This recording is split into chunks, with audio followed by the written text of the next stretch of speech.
Hello guys, welcome back to my channel. Guys, ఎప్పుడెప్పుడు అని ఎదురు చూస్తున్నటువంటి ఏపీ ఎండోమెంట్ నోటిఫికేషన్ అయితే రిలీజ్ అయిందనమాట. సో ఈ నోటిఫికేషన్కి సంబంధించి అర్హత, ఏజ్, జీతం, అదేవిధంగా ఎంపిక విధానం, సిలబస్ ఏంటి అని చెప్పేసి పూర్తి వివరాలు అయితే మీకు ఈ వీడియోలో అయితే ఎక్స్ప్లెయిన్ చేస్తాను. వీడియో అయితే ఎక్కడ స్కిప్ చేయకుండా ఎండ్ దాకా అయితే చూడండి. అండ్ అలాగే ఇలాంటి లేటెస్ట్ గవర్నమెంట్ జాబ్ అప్డేట్స్ కోసం మన ఛానల్ని అయితే సబ్స్క్రైబ్ చేసుకొని పక్కనే ఉన్న బెల్ ఐకాన్ అయితే యాక్టివేట్ చేసుకోండి. మీకు నేను వీడియో పోస్ట్ చేసిన వెంటనే మీకు నోటిఫికేషన్ రూపంలో అయితే అందుతుంది అనమాట. అదేవిధంగా వీడియోకి ఒక చిన్న లైక్ చేసి సపోర్ట్ అయితే చేయండి గైస్. సో ఇంకా లేట్ చేయకుండా నోటిఫికేషన్ డీటెయిల్స్ అయితే చూసేద్దాం. ఈ నోటిఫికేషన్ ద్వారా డైరెక్ట్ రిక్రూట్మెంట్ కింద ఎగ్జిక్యూటివ్ ఆఫీసర్ గ్రేడ్ 3 పోస్టులు అయితే భర్తీ చేస్తున్నారనమాట. సో నోటిఫికేషన్ కూడా మనకు వెరీ రీసెంట్గానే పోస్ట్ చేయడం జరిగింది కాబట్టి సో మ్యాక్స్ ఎలిజిబిలిటీ ఉన్న ప్రతి ఒక్కరు కూడా అప్లై చేసుకోవడానికి ట్రై చేయండి. సో మరి ఈ పోస్ట్కి సెలెక్ట్ అయిన క్యాండిడేట్స్కి శాలరీ కనుక చూసుకున్నట్టే 25,220 రూపీస్ నుంచి 80,910 రూపీస్ వరకు పర్ మంత్ శాలరీ అయితే ఇవ్వడం జరుగుతుంది అనమాట. అంటే అన్ని రకాల అలవెన్సెస్ కలుపుకొని స్టార్టింగ్ శాలరీనే మీకు 35,000 to 40,000 పర్ మంత్ శాలరీ అయితే ఇవ్వడం జరుగుతుంది అనమాట. గైస్, చాలా మంచి ఆపర్చునిటీ కాబట్టి సో మిస్ చేసుకోకుండా అప్లై అయితే చేసుకోండి. సో మరి నోటిఫికేషన్కి అప్లై చేసుకోవడానికి ఇంపార్టెంట్ డేట్స్ కనుక చూసుకున్నట్టే మనకు 13th ఆగస్ట్ నుంచి 2nd సెప్టెంబర్ వరకు కూడా మీరు ఆన్లైన్లో అప్లై చేసుకోవడానికి అవకాశం అయితే కల్పించడం జరిగిందనమాట. సో మనకు ఆల్రెడీ ఆన్లైన్ అప్లికేషన్ ప్రాసెస్ అయితే స్టార్ట్ అయిపోయింది. 2nd సెప్టెంబర్ వరకు కూడా మీరు ఆన్లైన్లో అప్లై అయితే చేసుకోవచ్చు అనమాట. ఏ విధంగా అప్లై చేసుకోవాలో అప్లికేషన్ ప్రాసెస్ కూడా నేను మీకు ఇదే వీడియోలోనే ఎక్స్ప్లెయిన్ చేస్తాను కాబట్టి వీడియో అయితే స్కిప్ చేయకుండా ఎండ్ దాకా చూడండి గైస్. అండ్ నెక్స్ట్ వచ్చేసి వేకెన్సీస్ డీటెయిల్స్ కనుక చూసుకున్నట్టు గైస్, ఈ యొక్క ఎగ్జిక్యూటివ్ ఆఫీసర్ గ్రేడ్ 3 పోస్ట్ వచ్చేసి మనకు టోటల్గా 7 వేకెన్సీస్ అయితే ఉన్నాయన్నమాట. సో ఏ డిస్ట్రిక్ట్లో ఏ క్యాండిడేట్స్కి అంటే లోకల్ క్యాండిడేట్స్కి ఎన్ని ఉన్నాయి, ఓపెన్ కేటగిరీలో ఎన్ని ఉన్నాయని చెప్పేసి అవి కూడా మీకు ఎక్స్ప్లెయిన్ చేస్తాను. సో ప్రస్తుతానికి అయితే మనకు 7 వేకెన్సీస్ అయితే ఉన్నాయి. So interested candidates, eligible candidates apply అయితే చేసుకోండి. అండ్ అలాగే ఈ నోటిఫికేషన్కి ఇండియన్ సిటిజన్స్ ఎవరైనా అప్లై అయితే చేసుకోవచ్చు అని చెప్పేసి మెన్షన్ చేయడం జరిగిందనమాట. సో ఈ పోస్ట్కి అప్లై చేసుకోవడానికి క్వాలిఫికేషన్స్ కనుక చూసుకున్నట్టే గైస్, ఇక్కడ చూడండి మనకు బ్యాచిలర్స్ డిగ్రీ అని చెప్పేసి క్లియర్గా మెన్షన్ చేయడం జరిగింది. సో మీ దగ్గర ఎనీ డిగ్రీ క్వాలిఫికేషన్ కనుక ఉన్నట్టే ఇక పోస్ట్కి అప్లై అయితే చేసుకోవచ్చు అనమాట. సో మీకు డిగ్రీలో ఏ స్పెషలైజేషన్లో క్వాలిఫికేషన్ పర్లేదు, ఏ ఇయర్లో పాస్ అవుట్ కూడా మీరు ఈ నోటిఫికేషన్కి అప్లై చేసుకోవడానికి ఎలిజిబుల్ అనమాట. సో డిగ్రీ క్వాలిఫికేషన్ ఉన్న ప్రతి ఒక్కరు కూడా ఇక నోటిఫికేషన్కి అప్లై చేసుకోవడానికి ఎలిజిబుల్ అని చెప్పేసి మనకి ఇక్కడ క్లియర్గా మెన్షన్ చేయడం జరిగిందనమాట. అండ్ నెక్స్ట్ వచ్చేసి ఇక పోస్ట్కి అప్లై చేసుకోవడానికి ఏజ్ లిమిట్ కనుక చూసుకున్నట్టే గైస్ 18 to 42 ఇయర్స్ వరకు ఏజ్ ఉన్న వాళ్ళైతే అప్లై అయితే చేసుకోవచ్చు అనమాట. సో ఇక ఏజ్ వచ్చేసి 1/7/2025 నాటికి మీకు 18 to 42 ఇయర్స్ ఏజ్ ఉన్న ప్రతి ఒక్కరు కూడా అప్లై చేసుకోవచ్చు అని చెప్పేసి మెన్షన్ చేయడం జరిగింది.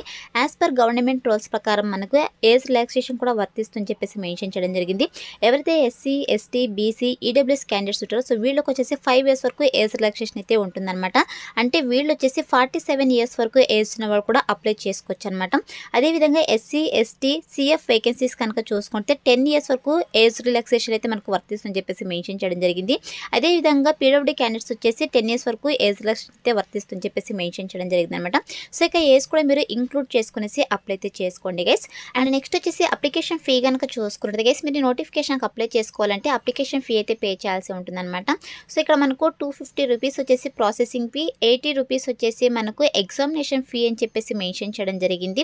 సో ఎవరైతే SC, ST, BC, PWD and ex service man's ఉంటారో సో వీళ్ళకి వచ్చేసి 80 రూపీస్ ఏదైతే ఎగ్జామినేషన్ ఫీ ఉందో సో ఇదైతే మీరు పే చేసిన అవసరం లేదు. ఓన్లీ 250 రూపీస్ మీరు ప్రాసెసింగ్ ఫీ పే చేస్తే సరిపోతుందన్నమాట. సో మిగతా వాళ్ళు వచ్చేసి 250 రూపీస్ ప్రాసెసింగ్ ఫీ, అదేవిధంగా ఎగ్జామినేషన్ ఫీ 80 రూపీస్ కూడా మీరు పే చేయాల్సి ఉంటుందని చెప్పేసి మెన్షన్ చేయడం జరిగిందనమాట. సో ఇక అప్లికేషన్ ఫీ వచ్చేసి మీరు ఆన్లైన్లోనే పే చేయాల్సి ఉంటుందన్నమాట. సో మీరు అప్లై చేసుకునేటప్పుడు ఇక అప్లికేషన్ ఫీ కూడా పే చేయాల్సి ఉంటుందని చెప్పేసి మనకు క్లియర్గా నోటిఫికేషన్లో మెన్షన్ చేయడం జరిగిందనమాట. అండ్ నెక్స్ట్ వచ్చేసి గైస్, ఇక పోస్ట్కి సెలక్షన్ ప్రాసెస్ కనుక చూసుకుంటే మనకు ఓఎంఆర్ బేస్డ్ రిటర్న్ ఎగ్జామ్ అయితే కండక్ట్ చేస్తాము అని చెప్పేసి మెన్షన్ చేయడం జరిగింది. ఆబ్జెక్టివ్ టైప్ క్వశ్చన్స్ అయితే ఉంటాయన్నమాట. సో ఎవరైతే ఇక రిటర్న్ ఎగ్జామ్ క్లియర్ చేస్తారో వాళ్ళకి కంప్యూటర్ ప్రొఫిషియన్సీ టెస్ట్ అయితే కండక్ట్ చేయడం జరుగుతుంది అనమాట. ఇది వచ్చేసి ఓన్లీ క్వాలిఫైయింగ్ నేచర్లో మాత్రమే కండక్ట్ చేయడం జరుగుతుంది. ఫైనల్ మెరిట్ వచ్చేసి మీకు రిటర్న్ ఎగ్జామ్లో ఏవైతే మార్క్స్ వచ్చి ఉంటాయో సో ఇక మార్క్స్ ఆధారంగా ఫైనల్ మెరిట్ అయితే తీసేసి వీళ్ళు జాబ్లోకి అయితే తీసుకోవడం జరుగుతుంది అనమాట. అదేవిధంగా మనకు ఈ యొక్క రిటర్న్ ఎగ్జామ్లో నెగిటివ్ మార్కింగ్ కూడా ఉంటుందని చెప్పేసి మెన్షన్ చేయడం జరిగింది. గైస్ ఇక్కడ చూడండి మనకు 1/3 నెగిటివ్ మార్కింగ్ అయితే ఉంటుందని చెప్పేసి మెన్షన్ చేయడం జరిగింది. సో మీరు రాసేటప్పుడు అంటే ఎగ్జామ్ రాసేటప్పుడు మనకు నెగిటివ్ మార్కింగ్ కూడా ఉంటుంది కాబట్టి సో మీకు కరెక్ట్గా ఆన్సర్స్ తెలిస్తేనే పెట్టండి గైస్. అండ్ నెక్స్ట్ వచ్చేసి ఇక్కడ సెంటర్ ఫర్ రిటన్ ఎగ్జామినేషన్ కనుక చూసుకున్నట్టే సో ఎగ్జామినేషన్ సెంటర్స్ అయితే మనకి ఇక్కడ డిస్ప్లే చేయలేదన్నమాట. మీరు అప్లై చేసుకునేటప్పుడు మీకు ఆప్షన్స్ అయితే రావడం జరుగుతుంది అనమాట. సో మీకు కన్వీనియంట్గా ఉండేటువంటి ఏరియాస్ని అయితే మీరు ఎగ్జామినేషన్ సెంటర్స్కి అయితే సెలెక్ట్ చేసుకోవచ్చు అనమాట. అంటే మీ యొక్క డిస్ట్రిక్ట్స్ని అయితే మీరు సెలెక్ట్ చేసుకోవచ్చు అనమాట. అక్కడ మనకు అన్ని డిస్ట్రిక్ట్స్ కూడా ఉంటాయన్నమాట. సో మీకు ఏ డిస్ట్రిక్ట్ అయితే కన్వీనియంట్గా ఉంటుందో సో ఇక్కడ డిస్ట్రిక్ట్ని అయితే మీరు సెలెక్ట్ అయితే చేసుకోవచ్చు. మనకు 3 ఎగ్జామినేషన్ సెంటర్స్ అయితే మీరు ప్రిఫరెన్స్ అయితే ఇవ్వాల్సి ఉంటుందని చెప్పేసి మెన్షన్ చేయడం జరిగింది. సో అందులో మీకు ఆ 3 ప్రిఫరెన్సెస్లో మీకు ఎక్కడైనా ఎగ్జామినేషన్ సెంటర్స్ అయితే పడవచ్చు అనమాట. సో ఈ విధంగా మనకు ఎగ్జామినేషన్ సెంటర్స్ అయితే ఉంటాయి గైస్. అండ్ నెక్స్ట్ వచ్చేసి మనకు రిటన్ ఎగ్జామ్ అయితే కండక్ట్ చేస్తారు కదా. సో క్వశ్చన్ పేపర్ వచ్చేసి ఇంగ్లీష్ అదేవిధంగా తెలుగు లాంగ్వేజ్ అయితే అవైలబుల్లో ఉంటుందని చెప్పేసి మెన్షన్ చేయడం జరిగింది అనమాట. సో ఎవరైతే తెలుగు మీడియం క్యాండిడేట్స్ ఉంటారో సో వాళ్ళకి కూడా ఇది చాలా మంచి ఆపర్చునిటీ. మనకు క్వశ్చన్ పేపర్ అయితే తెలుగు మీడియంలోనే ఉంటుంది కాబట్టి సో మిస్ చేసుకోకుండా ఈ ఆపర్చునిటీని యూటిలైజ్ చేసుకోండి గైస్. అండ్ నెక్స్ట్ వచ్చేసి రిటన్ ఎగ్జామ్లో క్వాలిఫైయింగ్ మార్క్స్ కనుక చూసుకున్నట్టే గైస్ ఎవరైతే open competition OC ex service maths and EWS candidates ఉంటారో సో వీళ్ళకి వచ్చేసి రిటన్ ఎగ్జామ్లో 40% మార్క్స్ వస్తే సో క్వాలిఫై అయినట్టు అనమాట. అదేవిధంగా బీసీ క్యాండిడేట్స్కి వచ్చేసి 35% అయితే రావాలి. ఎస్సీ ఎస్టీ పీడబ్ల్యూడీ క్యాండిడేట్స్కి వచ్చేసి 30% మార్క్స్ కనుక వచ్చినట్టయితే మనకు క్వాలిఫై అయినట్టు మనకి ఇక్కడ మెన్షన్ చేయడం జరిగింది అనమాట. సో ఏదైతే మనకు కంప్యూటర్ ప్రొఫిషియన్సీ టెస్ట్ ఉంటుందో అది మాత్రం ఓన్లీ క్వాలిఫైయింగ్ నేచర్లో మాత్రమే కండక్ట్ చేయడం జరుగుతుంది. ఇదైతే గుర్తుపెట్టుకోండి గైస్. అండ్ నెక్స్ట్ వచ్చేసి ఇక్కడ క్యారీడ్ ఫార్వర్డ్ వేకెన్సీస్ కనుక చూసుకుంటే మనకు డిస్ట్రిక్ట్ పోస్ట్లో కనుక చూసుకున్నట్టే శ్రీకాకుళంలో లోకల్ కేటగిరీలో వచ్చేసి మనకు ఓసీ కేటగిరీ కింద 1 వేకెన్సీస్, విజయనగరంలో లోకల్ కేటగిరీ కింద ఓసీ కేటగిరీ కింద 1 వేకెన్సీస్, కృష్ణా డిస్ట్రిక్ట్లో ఓపెన్ లోకల్లో వచ్చేసి ఓసీ అదేవిధంగా ఎస్సీ గ్రూప్ 3 వాళ్ళకి వచ్చేసి 1 వేకెన్సీస్ అయితే ఉన్నాయన్నమాట. గుంటూరు డిస్ట్రిక్ట్లో వచ్చేసి మనకు లోకల్ కేటగిరీ కింద ఎస్టీ కేటగిరీ 1 వేకెన్సీస్ అయితే ఉందన్నమాట. SPSR Nellore local OC category కింద 1 వేకెన్సీస్ అయితే ఉన్నాయి. కర్నూలు డిస్ట్రిక్ట్లో వచ్చేసి లోకల్ ఓసీ కేటగిరీ కింద 1 వేకెన్సీస్ అయితే ఉన్నాయన్నమాట. సో టోటల్గా 7 వేకెన్సీస్ని అయితే రిక్రూట్ చేసుకుంటున్నారు ఇక నోటిఫికేషన్ ద్వారా. సో వేకెన్సీస్ అయితే తక్కువగా ఉన్నాయి. సో అండ్ నెక్స్ట్ వచ్చేసి ఇక్కడ స్కీమ్ ఆఫ్ ఎగ్జామినేషన్ కనుక చూసుకున్నట్టే అంటే మనకు రిటన్ ఎగ్జామినేషన్కి సంబంధించి ఆబ్జెక్టివ్ టైప్ క్వశ్చన్స్ అయితే రావడం జరుగుతుంది కదా. సో ఇక రిటన్ ఎగ్జామ్ వచ్చేసి మనకు డిగ్రీ స్టాండర్డ్లో అయితే కండక్ట్ చేయడం జరుగుతుంది అనమాట. సో మనకు టోటల్గా 2 పేపర్స్ అయితే ఉంటాయి, పేపర్ 1 పేపర్ 2 అని చెప్పేసి. సో ఫస్ట్ పేపర్ 1లో కనుక చూసుకుంటే general studies and mental ability నుంచి మనకు 150 క్వశ్చన్స్ అయితే రావడం జరుగుతుంది. 150 మార్క్స్ అనమాట. అదేవిధంగా 150 మినిట్స్ టైం అయితే కేటాయించడం జరిగింది. అండ్ అలాగే పేపర్ 2 కనుక చూసుకున్నట్టే Hindu philosophy and temple system నుంచి మనకు 150 క్వశ్చన్స్ అయితే రావడం జరుగుతుంది. 150 మార్క్స్ అనమాట. సో దీనికి కూడా మనకు సేమ్ 150 మినిట్స్ టైం అయితే కేటాయించడం జరిగింది. సో టోటల్గా మనకు 300 మార్క్స్కి అయితే వీళ్ళు ఎగ్జామ్ అయితే కండక్ట్ చేయడం జరుగుతుంది అనమాట. సో గైస్ మనకు నెగిటివ్ మార్కింగ్ కూడా ఉంటుంది, మీకు ఆల్రెడీ ఎక్స్ప్లెయిన్ చేశాను. 1/3 నెగిటివ్ మార్కింగ్ అయితే ఉంటుంది అని చెప్పేసి క్లియర్గా మెన్షన్ చేయడం జరిగింది అనమాట. సో మరి రిటర్న్ ఎగ్జామ్కి సంబంధించి సిలబస్ కనుక చూసుకున్నట్టే మనకు నోటిఫికేషన్లోనే చాలా క్లియర్గా సిలబస్ అయితే మెన్షన్ చేయడం జరిగింది. సో ఇక్కడ చూడండి మనకు పేపర్ 1కి సంబంధించి జనరల్ స్టడీస్ అండ్ మెంటల్ ఎబిలిటీకి సంబంధించి సిలబస్ అయితే ఉంది. మీరు ఫస్ట్ అయితే ఈ పీడిఎఫ్ని డౌన్లోడ్ చేసుకునేసి సో సిలబస్ ప్రకారము మీరు ప్రిపరేషన్ అయితే కొనసాగించండి గైస్. సో ఇక్కడ మనకు సిలబస్ అయితే ఉంది. అదేవిధంగా ఇక్కడ చూడండి పేపర్ 2కి సంబంధించి హిందూ ఫిలాసఫీ అండ్ టెంపుల్ సిస్టమ్కి సంబంధించి మనకు ఏ టాపిక్స్ సో ఎటువంటి క్వశ్చన్స్ అదేవిధంగా సో మనకు ఏ విధంగా ఉంటుంది సిలబస్ అని చెప్పేసి క్లియర్గా మెన్షన్ చేయడం జరిగిందనమాట. అండ్ నెక్స్ట్ వచ్చేసి ఇక్కడ ప్రొఫిషియన్సీ టెస్ట్ అది ఏదైతే మనకు కంప్యూటర్ ప్రొఫిషియన్సీ టెస్ట్ ఉంటుందో సో దానికి సంబంధించి కూడా మనకు క్లియర్గా మెన్షన్ చేయడం జరిగింది. Proficiency in office automation with usage of computers and associate software అని చెప్పేసి సో మనకు టోటల్గా 60 మినిట్స్ టైం అయితే ఇవ్వడం జరుగుతుంది అనమాట. సో మనకు 100 మార్క్స్ అయితే కండక్ట్ చేయడం జరుగుతుంది.